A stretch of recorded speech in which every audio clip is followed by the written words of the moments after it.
Hi there. Hello. Hey, Adam. You there? Hi. How you Yep, doing? I'm here. Okay, so I'm just going to do a little brief intro. This is Phantom Electric Ghost, and we usually do a show where we talk to indie artists, musicians around the world. Today we're going to do something a little different. We're talking to an artist of a different type, an artist that actually does all types of cool accessories and T-shirts and prints and patches. A man named Adam Evans from Chernobello.com, and you can find it Chernobello.com. We'll talk about it more, but it's a lot of cool gear, and maybe you can kind of give us a backdrop of like why Chernobello and when you set up in 2015, and maybe we can talk more about that. Yeah, and yeah, thanks for having me on here. Yeah, it's a real pleasure, by the way. Cenobello, it means black and white in pretty much all Slavic languages. Cerno, black, and bello, white. But yeah, I spell it with a double L. So in Italian, it could be beautiful. Okay. And anyway, yeah, I had the idea in 2015. I drawing and making arts and for a long, long time, years and years and years. And in 2015, I was just coming to an end of what I thought was an internship that might bring me into the corporate world, and I realized that's not for me. So I was thinking of what to do next, and I thought, yeah, this is something I want to try out. You got to have a go at these things and come up with a concept. And so the name came out, and I thought, great, now I've got a concept, and now I've got to stick to doing black and white. And because before that I was working a bit more in color, and then I realized that actually the black and white, it has a role, a benefit, because actually, with that limitation, you can explore a lot more in a lot of different directions without losing a focus. So that was Yeah, I why. think it's really. Yeah, I mean, I think it's awesome because I mean, I'm a comic book fan for many years. I liked, Frank Miller's Sin City, and it's all black and white. And I've liked a lot of like Cerebus from Dave Sim. So there was a lot of cool books, indie books back in the day, in the 70s that were black and white. And I think that look is really cool. And then the kind of punk aesthetic that kind of goes with that too is appealing. And so then the question is also, so the intersection between your art and music, maybe you'd like to talk about how you feel that connects. Oh yeah, I mean, to be honest, it's a bit of an odd one because really I was never really thinking about arts, paintings and stuff when I was, or not so much paintings and things when I was ever doing it. I was obsessed with those psychedelic things. Like the 60s paint posters for bands like Grateful Dead and stuff like that. Even if I wasn't necessarily always into the music or whatever, the artworks were awesome. And then there's the Flaming Lips, and again they have awesome artwork, psychedelic kind of music as well. And I started getting more into that, and then.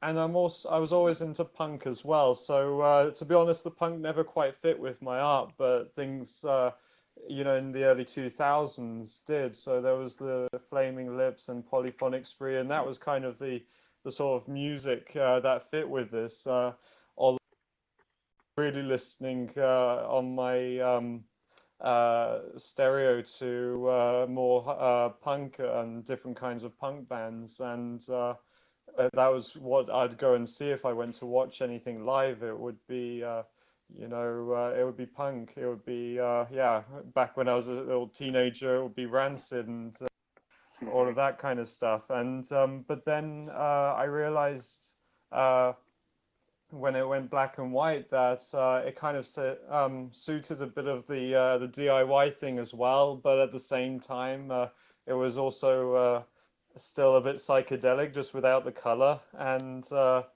yeah, that sort of suited it. But actually, it was in the past it was I didn't really ever think of doing it without color. It was just when I came up with the name, then I realized, I just go with it and don't use color anymore. And if the other concept with it, which then broke away from the music completely, is this idea of patterns that don't end. And if you do black and white, it's a lot easier to do a never-ending pattern, thing like Instagram. Yeah, I see your work on Instagram is phenomenal. I mean, the look of it is just amazing. And it does have a lot of psychedelic, qualities, and it's kind of counterintuitive in that everybody always thinks of psychedelic with all the colors. You go back to like a Jimi Hendrix album, and you think about the Jimi Hendrix shows and all the psychedelic lights and everything going on. But you still have that feel, even though it's black and white. At least I feel that. Yeah, thanks. Yeah, that's what I was trying to really guess. It was a bit like those. What's the name of the magazine? Trying to give you the feeling of acid, even if you haven't taken it. And that Oh was yeah, always what I was yeah. like going into, and it was a bit like that. And it started about 15 years ago with that kind of idea. In the 2000s, there was that kind of resurgence of something similar. There was the bands like Flaming Lips and Polyphonic Spree, and then on TV there were TV shows like The Mighty Boosh, which themselves were psychedelic comedies, and so this kind of bizarre situation. I was trying to get something like that, just with my pen or paintbrush or whatever came to hand, and now I'm trying to work out as many different methods as possible. I was always thinking about a few other things that could fit with this, and yeah, so that's always the Yeah. question mark: where can it go afterwards? Yeah, so I mean, I think I've seen on your Instagram like the big installation of like the masks, and then I guess they're not for sale, but you can see them on Instagram. You can see all these really cool designs, and maybe you can talk maybe about more about that as like an art project, and then we can talk about some of the things that people can actually buy, but maybe we can go into that, the masks. Oh yeah, I mean the masks, and to be honest, everything is for sale. If someone wants to DM me or write me a Oh, message or an oh, email, mm-hmm. there's always that possibility. I haven't put it up yet just because it takes so damn long to cut out. I Okay, still don't. I don't have to cut them out by hand, but even with a plot, you spend a good amount of time on that. 30, 40 minutes picking the little bits out Mm-hmm. off the plastic. But yeah, so the masks, they're something of a project I'm working on at the moment because I realize, you've got these, you can keep drawing patterns and you can then find new images that you can try and work with on the patterns. But I was thinking, what's maybe the images or the people I'm working with, they should be patterned up as well. And that was really what a lot of my merchandise, in fact, all of my merchandise is supposed to be something that can be put in um, a high contrast, low saturation, and then turned back into a picture that can be drawn on over the top anyway. And I was thinking, you know what? There's a problem with people's faces sometimes. Some of them are great, and sometimes people want to show off and not have their face on in the camera. And having a mask, that can be a really great Yeah, way of getting anybody in front of the camera. And the I think two yeah. of them we have, in fact, there's two models. If you look on Instagram right now, there's the older mask pictures are from a model called Dust Bunny, and Okay, she was rocking a few of them. And then the newer ones are from another model called Legless Heads, who, yeah, she really is thrown it all in and gone really all out with these photographs. She's really, yeah, done some Yeah, quite spectacular shots. So, yeah, yeah, so those those are are the, amazing. yeah, I I was really dig surprised. those. I dig what the style there. And what's really cool is like, you know, a lot of electronic music. You know, you go to like Dead Mouse and a lot of EDM electronic bands. They use masks because a lot of some of the bands are kind of not comfortable showing who they really are. And so, even though there's a lot of color and lights in typical electronic music shows, I was kind of drawn to this work because of the stuff I do with Phantom. And I think Phantom kind of lends itself to this kind of image as well, even though I use LEDs. And there's a lot of color that's always being used in electronic because, you know, we can use the light shows in the clubs and things. But this gives, I think, another option because there's a dark kind of side to, like, you know, there's dark wave synth music, there's synth wave music, and it has kind of goth and punk tendencies. And I think your brand really kind of lends itself to that. Um, you know, I think it does. So there's some things I think we can do there. But what are your thoughts about that? Had you thought that like electronic musicians would be interested, or did you think more like punk bands would be more interested? To be honest, I haven't really wanted to pigeonhole it as such, so it's open to anyone, you know. And I think when it comes to punk or EDM, in the end, I think everyone's doing something great. And I mean, it could be dark or it could be light. I think it doesn't have to be one way or the other. And but I agree. I mean, I think the whole electronic music scene. It's there's a lot of stage performance. So, to be honest, you know, you go to see a EDM band, and it's not, you know, five guys going crazy on stage in most cases. It's one or two guys who are quite, you know, they themselves don't always have the stage Yeah, show. stagecraft. Yeah, yeah, Yeah, the they stagecraft is sometimes not there, you know, so you have to figure out how to use the lights and other things to kind of draw people in. Yeah, and it's amazing. I mean, you go there and then you see something way more, you know, really impressive. I was always amazed by that, even years ago when I wasn't so much into some of the bands. I couldn't keep my eyes off the stage. I went to Reading Festival in 2003, and I wasn't really there for the electronic music, but you get stuck in the electronic music tent just because you see these videos and people, you know, doing or sort of wearing stuff which you think, wow, this is something worth watching, and I'll stick around for the music. And you get sucked in by the visuals. So whereas the bands, you know, get some interesting ones, and you get some really boring ones, depending on how their craft is. But yeah, with the EDM, they often work a bit harder. I was at Chemical Brothers last year, and if you go Yeah, and see them live, you're getting a whole stage show. It's yeah, unimaginable.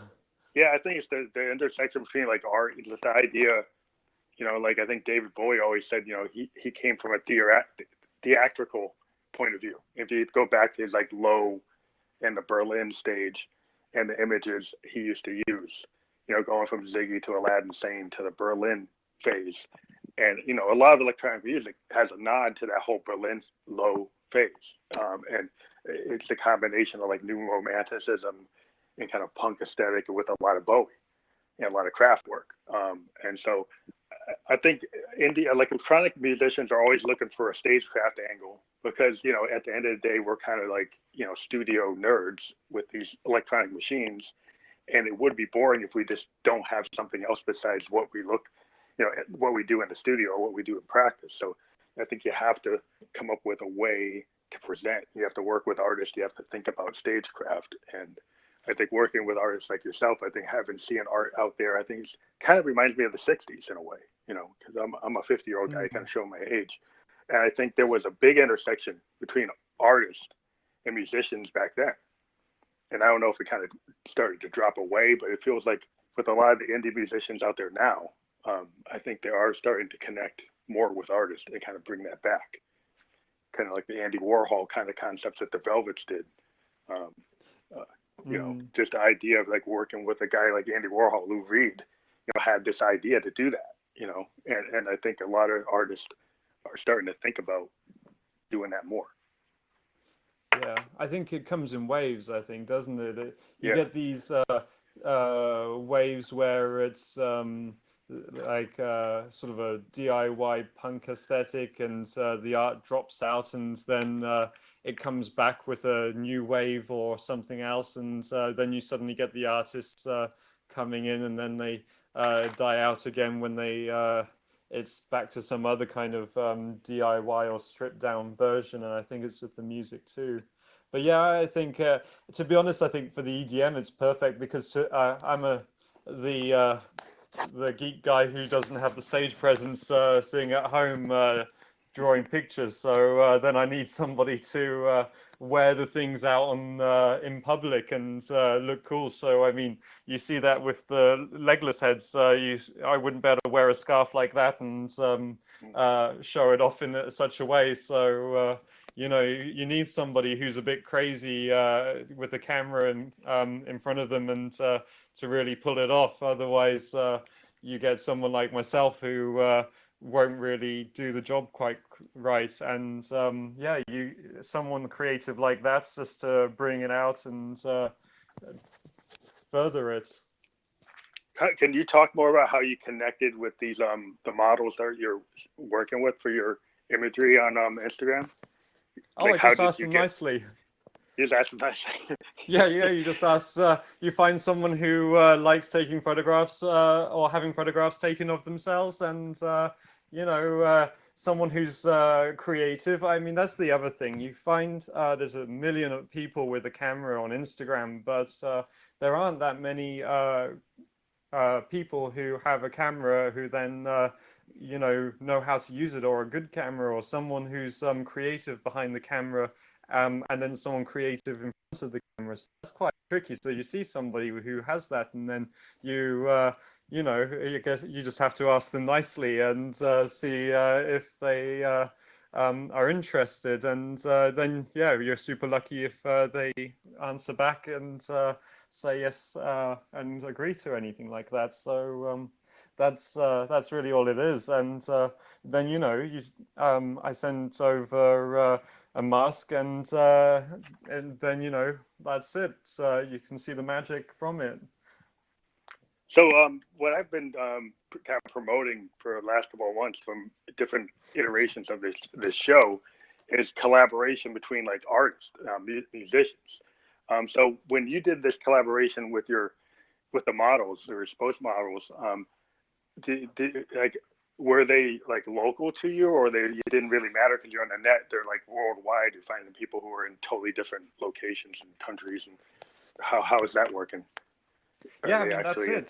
The latter. It's um, the last one. I believe. I think she's in Florida.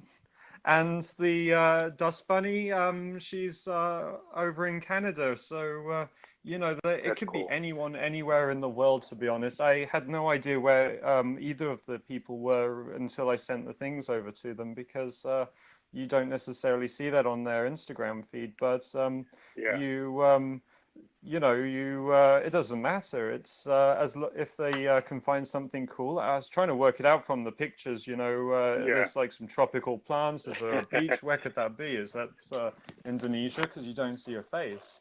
Yeah. Where could it be? That's interesting So because a lot of what musicians were a traditional musician usually wants to practice with another musician you know in person in a location where they're in a studio or in a basement or something, and it's kind of like if you're going to write a song together, that's kind of like the old school way of doing it. But what I've been doing for the last couple of years is actually doing online collaborations with people. I'm working with, like right now, Alt Control K. I've worked with Lonnie Claire in New York City. Alt Control K is like in West Coast, U.S., and I'm in the East Coast. And when I was working with Lonnie Claire, they're in New York City. And so I never ever really met face to face with Lonnie Claire. We did a whole record, and it's out on iTunes and stuff. And it's just interesting what you can do uh, with Google Drive and WAV files. And so it's probably not that different than what an artist like yourself can do when you get a model or you get a photographer to work with you. It's just really cool.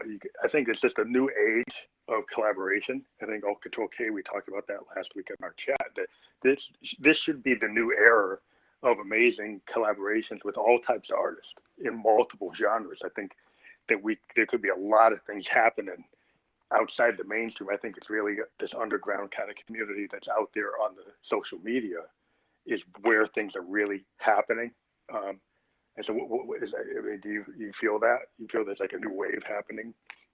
Oh yeah, completely. I mean, it's exploding, and I think where we are now, it's amazing that you can go on something like YouTube or Bandcamp, and even in the past, you'd have all of this movement of music around. I mean, it's one of the things that has broken borders.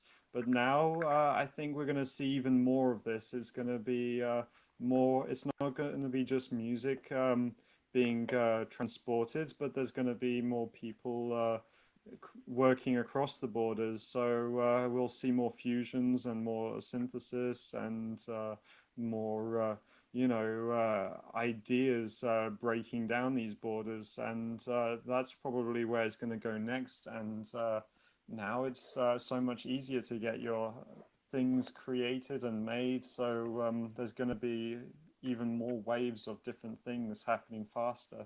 And you see it with the images, they explode into these waves of glitch and vaporwave, and that's just been the last couple of years. And then where's it going to go next? What's going to be the next visual treat to Yeah, see? I think And because I think ALT+CTRL+K, we were talking about like VR and like the iPhone X and the new smartphones being able to do this in augmented reality and the virtual reality on the different like gaming systems.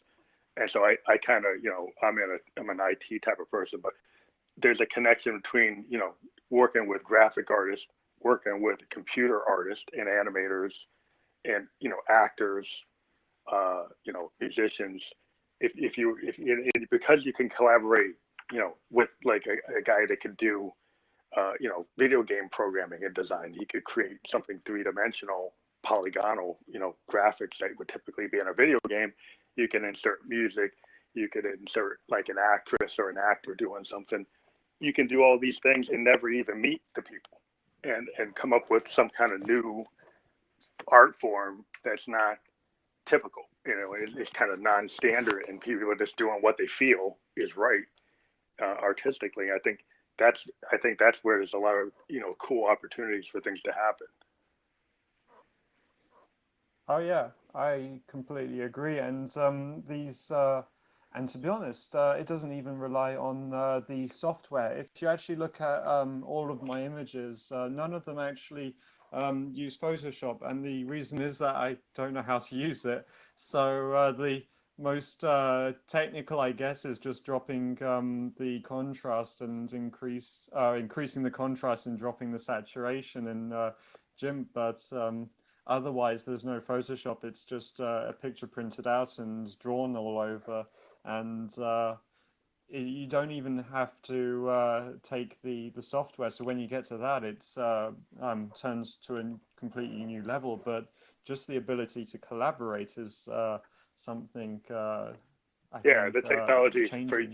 Yeah. for you. I mean, because you're kind of doing it kind of like a traditional artist. You're not using the Photoshop, which my daughter's actually a traditional like sequential cartoonist, and she does everything like line art, inking by hand, coloring by hand, which is not what a lot of the big comic companies like to do anymore. They like to do all this digital, and so she's kind of old school, wants to do independent books and stuff. I think there's a lot of warmth in doing work in that way. I mean, the computer can be used to enhance things, and it can be used to create things that you're really, in that world. But I think traditional artists can take advantage of like the collaboration of this modern era within the social media, and maybe still use their traditional tools, and then they can actually still bring something into the modern, space. So and then you could add on later with collaborations with other people that could do things. But yeah, I think there's a lot of cool. I don't know. It just feels authentic. It's kind of like when I talk about analog synths versus digital synths. An analog synth brings a warmth to a sound that a digital synth can't do, and it's kind of rooted in like 1960s, 1970s technology. It's old school, but when you use it, it's gonna give you this sound that has this warmth that you can't get from a modern digital synth or from a plug-in or from Pro Tools. You just can't get it. Because if you want to have that sound, you got to go find a Moog or find a Prophet, find like a custom synth from like some company in London or something that's analog. So I can understand what you're saying with like not using all the tools that are out there and kind of trying to go back a little retro. Yeah, I mean, it's not even necessarily me going back or retro. It's just a case of this is what I've been doing, and I don't need to try and work out something if it doesn't fit. But of course, it's not the case that I'm against using a new idea. So I'm always open to new concepts and things, but I think it's about finding what you can work with and then working with it, if it's clay or ink or something like that. And I think that's a little bit of a problem where some people don't quite uh, create a piece of art when they get something and they learn how to use it, but they don't, they weren't ready to create something. They just know how to use the thing. So I think you've got to want to create something, and then you've got to learn how to use the thing so you can create it. And Mm-hmm. if you know how to use a pen, then you're set up and ready to go. And if you can use Photoshop, then even better. But I think you've got to sort of know what you want to do and then do it, but then find out what the tools are and then use those to your advantage. So yeah, I've got a few ideas of things I want to learn in the future and work out how I can bring them round to my advantage. But it's constantly a work in progress trying to do that, because that's I guess how you can uh, go different places. Of course, you can do it in different ways, but I guess learning different tools will give you a few more doors to go through, perhaps. Yeah, it's just the whole generation of like the Mac, the Apple Mac that opens up all this like electronic art in multiple ways. And there's so many electronic musicians. I'm a synthesizer player. I'm an old school keyboard player, and I have a tendency to want to actually be on like a Roland or be on a Hammond organ and not be inside of a DAW, a digital audio workstation, just because if I'd rather play it on the keyboard because I'm a keyboardist. And so, but then there's a lot of music today that's not made on the keyboard at all. It's totally done in the computer. And there's some guys are really, or women that are really good at programming things in an artistic way. And so it's still art, it's still music. It's just, taking a merging of that. And that's what I've been working lately is with some younger artists that are very good in the DAW, the digital audio workstation, and combining my kind of analog manual keyboard playing with people who are familiar with the electronic, modern recording techniques. And when you merge those two type of things, you can get something totally different. And that's kind of where the direction I'm going with my music. So it sounds like if your future thinking is maybe looking at some of these tools that are out there and integrating what you already are an expert at, and then getting more comfortable, right? It's a matter of getting comfortable with the tool, and then figure out how you can bring something to it, right? Or come something new, right? Using that tool or that method. Oh yeah, I agree, and that's exactly. I mean, I want to be finding out a lot more different tools and a lot of different ideas. I've got so many, and you realize that sometimes what you can't quite make it happen, and then you try something else, and in fact you forget the first idea and start something new. I found that with the stencils. I realized that after working out how I can cut stencils quicker with the plotter, and then I could create a few weird ideas with spray cans and things. And I need to go back to that and try a few more things because I realized that actually there's even more possibilities than that.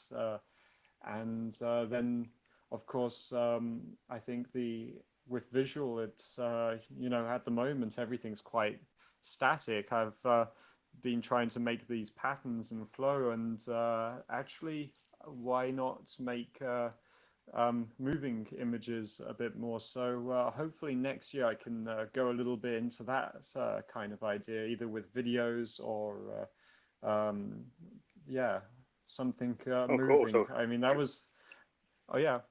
So visuals with the Chernobyl theme of black and white, or visuals beyond that? Are you still going to use the Chernobyl theme with the videos?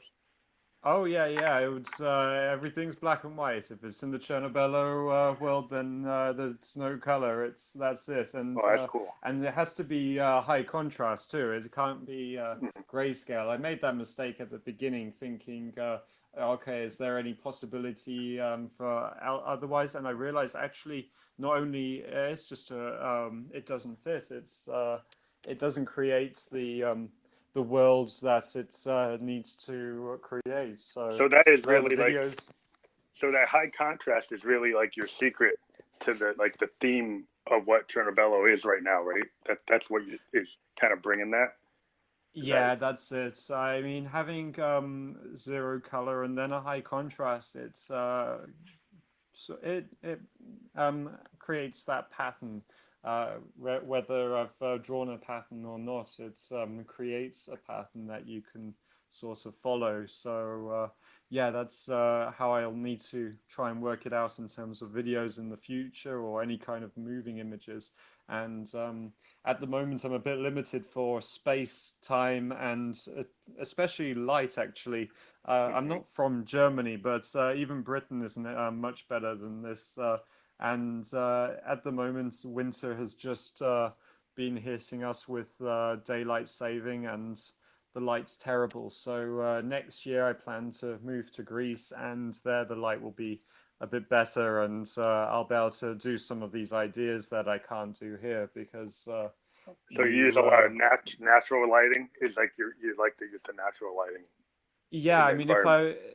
if I need to take a photograph or if I was to make a video, you'd need either some very strong lights, and I'd need the space as well, hmm or natural light is the best. I mean, if you look at the film industry, that's the reason why it's set up in Los Angeles and not, uh, Yeah, I guess, Seattle or yeah, or yeah.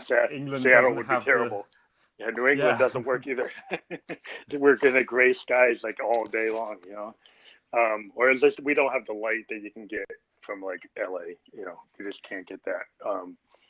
So I can see why they're out in Denver and LA and San Francisco, all that whole area. But so like I wanted to kind of just maybe talk about what's on Chernobyl.com. I'm actually looking at your site just to give you some promotion so people understand how this art is being marketed out here on your site. So you have T-shirts for men and women, you have patches, you have accessories, you have ties, right? Oh yeah. And then you have prints and posters, and then the accessories. I think you have like I've seen like pins, like a shell pin and buttons. Yeah. And then you have an iron-on, you have a flower pin, you have a scarf, the scarf designs, and these are all really, I think they're incredible designs. I was drawn to your site on Instagram just because it's so different. I don't see anybody else that has anything like this. And your site is very consistent in its quality and structure. And I think sometimes on Instagram, people sometimes miss the point that it's a visual medium.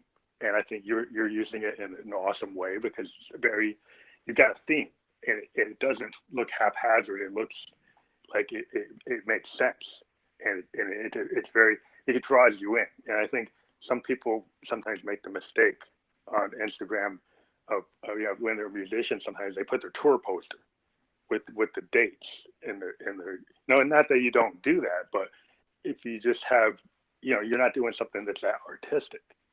If you're just like promoting your show, why don't you try to draw somebody in with something that's interesting, and then they might go find out, oh, when are they going to have a show? Instead of like shoving it in their, in the face, they like actually try to draw them in with something interesting. And I think that your site is just incredible. Oh, thank you. Yeah. Thanks a lot for that.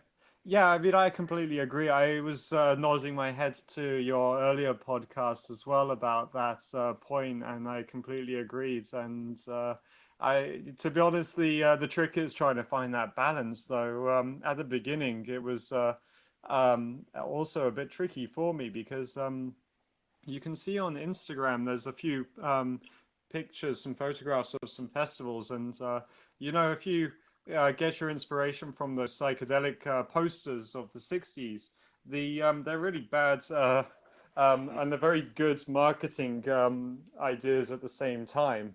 So they're great ideas if you realize that people actually wanted to go and see Jimi Hendrix uh, before they even saw the poster, and they just needed to look at the poster, and they just needed to then look at the poster really, really hard in order to read it.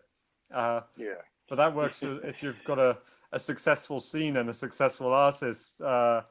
So, If you got the Dead or Jimmy, that's gonna draw. But if you're like there's some college radio band that nobody ever heard of, it's gonna be kind of hard to draw any attention.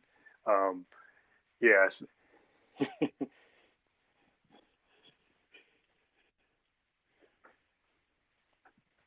a few years ago, and I saw a really big poster for some bands playing live, and I said, I need to.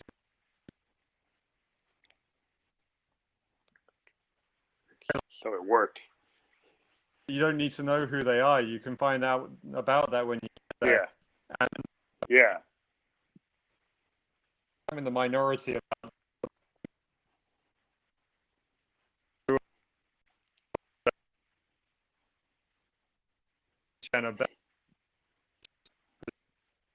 a large corporation where I was doing marketing, and I was thinking, and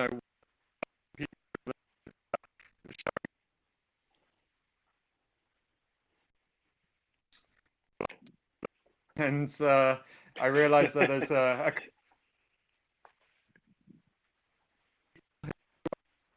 who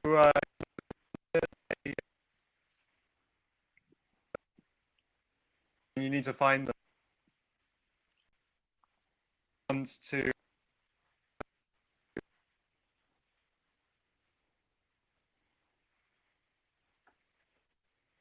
of a balance, so it could be accessible to.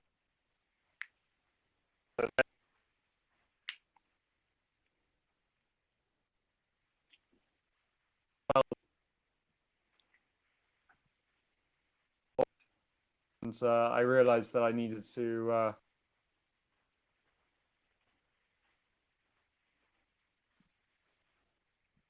Yeah, I think it's really cool to actually see like indie artists from all different types of walks of life putting their work on these social media platforms, and then actually new trends are happening, new types of opportunities, and just it's just really cool to see all the things that are going on in Chernobello.com. I like the style. We have several musicians that we've interviewed on Spearman that are really interested in your work, and we're going to probably be moving forward with that. We are going to be doing that. So, I think the fans out there should always should check out Chernobello.com because it's a really cool place to see some really interesting black and white art that is coming from a place that I don't see a lot out there on the web right now. So I think people want something interesting to wear when they're going to these shows, and they're out there in their life, and they have a different kind of aesthetic than just any other person, and they want something different to kind of stand out. I think your material will give somebody an opportunity to stand out. That's outside of what the typical trend is. Yeah. So I think for the hipsters out there, everybody's looking for the next thing. But I think if somebody wants something that's really cool, I think he could end up getting into your brand. And not just being like a hip thing. I think somebody could say, well, this is something I really want to wear. It's not just one time. That I think that this is stuff that people would really get into. And I think with your aesthetic and the things that you're doing, you're going to continue to be putting out all the different types of designs. I think there would be, I think somebody would be really, well, it would be a good idea for you to check out turnerbell.com and then see what you're doing from time to time. I think it's a cool experience. Yeah, thanks for that. Yeah, I'd like to say, you check it out. Check out Instagram. You see there's models there, but you know what? People wear the t-shirts, the scarves, the patches. Send the photos back. You know, this is it's a living brand. It's there's a person behind it drawing the pictures. It's me, and you know, if I see a cool picture with someone wearing the stuff, then why not have them in the picture of the next drawing, and that can go back on Instagram. So if anyone does that, you know, it works with the people. The whole point of these scarves and stuff. I didn't want to just make a drawing or a painting that exists on a canvas. It exists on a person, and then the person can become part of the next thing, and it can build up. So it can evolve with this. These are copies of copies. That kind of idea. Well, that's cool interactivity because I think that's one of the cool things about social media is that if you were a fan back in the old days, you send a letter, and then maybe somebody responds. And now today, you deal with like a brand you like or a band you like, and you can actually interact, with a brand like yourself. Your customer sends a picture, and suddenly they're on the page. That's an interaction that you don't get, typically. And I think that's what's cool about this modern era is that you can have this kind of, real, pretty immediate in some cases, and then other times it might take a little bit, but it's something that wouldn't have happened, in the past. And so I think that's another benefit to the age that we're in. Oh yeah, it's great. It really is. It's fantastic. I mean, you got to you can't deny that we're very lucky for that. Yeah, just the communication to be able to talk to you. You're in Germany right now, right? You're still there, right? That's right. Yeah, and I mean, yeah, it was awesome that you got in contact, and it was yeah, it was brilliant, and just for that alone, it's fantastic. Yeah, I mean, I'm in Yeah, Germany, but this time next year I'll be in Athens, so yeah, it's easy to move around and still keep in touch with everybody. yeah. Because I mean, if I check who I've talked to, I mean, I first person I talked to on this in this journey through Spearmint, I talked to the electronic artist in Tokyo that was working, and then I talked to these punk rockers, the Muted in London, and so it's just really cool how now I'm talking to you in Germany. So it's a worldwide thing. I also talked to an artist in Canada, and so a lot of the artists are not just U.S. Artists. I've been talking to artists all over the world, and I want to open it up to not just to brands. And so that's why I started. That was a good idea to talk to you because I did see the intersection between your art and music. I saw, the music always has like images that go with bands, going back to the Sex Pistols and the Clash. Who's could do the replacements? All, electronic bands like Nine Inch Nails, Trent Reznor. There's always an image that goes with the music, and to see people who build images and build concepts. I thought it would be cool to talk to someone like you, Adam. I thought that was cool. So I'm glad you agreed. And I think this is going to be a cool chat that we're going to push out. And typically, we've been getting pretty good replays on these, over 1K. And so typically, what happens with these is I just review it and make sure that the quality is good before they come out, and then we push them out to social media. So the link is active, and I'll send it to you. And if you're in Spearmint, you'll have access to it as well. So that's typically how it works. And we're gonna be doing some ongoing things in terms of your brand because we're gonna start a show with ALT+CTRL+K starting Monday, and we're gonna be talking about the things we used to talk to rock tunes about, music, instruments, recording techniques, reviewing classic albums. That's the typical thing we do. And for now, we're going to tell you that we're going to plug Turnabello, and we think everyone should check this out. And so going forward, we're going to give you a platform through our show, and that's why I think indie people should all work together. I have this kind of communal idea, maybe a silly idea, that indie artists of all types should try to pull together. And it's cool that I have the chance to do that with you. And I hope to continue to work with you on what you're doing going into next year when you go to Greece. Excellent. Yeah, thanks a lot. I mean, it's great, and I completely agree. We should all stick together, and yeah, it's keep it indie. Yeah, definitely. So, do you have anything you want to tell the folks before we stop for today? Check out my Instagram.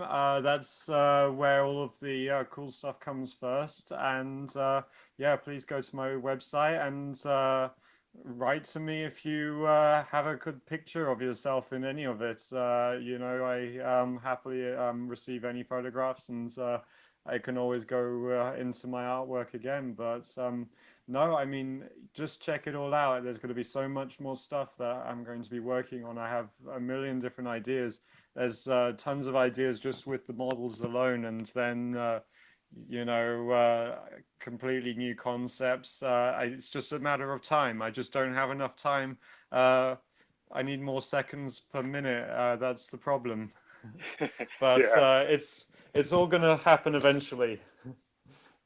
Well, this was Adam Evans from Turnabello.com. Everybody should check out Turnabello.com, and Adam's stuff is awesome. And we'll keep you in our thoughts. We're gonna be pushing your brand because we think everybody should see it. So have a great rest of your was it nighttime there yet? Or I'm not sure what time. Evening, late evening. Evening. So coming up to 8 o'clock.